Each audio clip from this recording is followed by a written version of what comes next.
luging-lugi po yung farmer.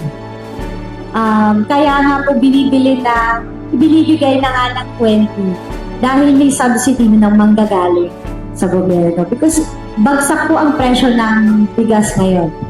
Kaya kailangan talaga ng tulong. Tumutulong na yung gobyerno, pinipitasan pa rin.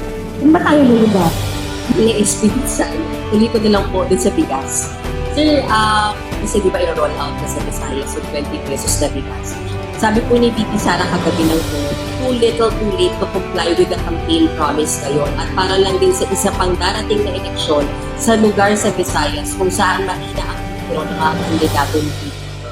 So as admin candidates, do you agree na too little too late yung pag-roll out ng 20 pesos na bigas? And mahina nga po ba talaga kayo sa Visayas? Well, ito sabihin, better late than never. Hindi ba? Better late than never. At saka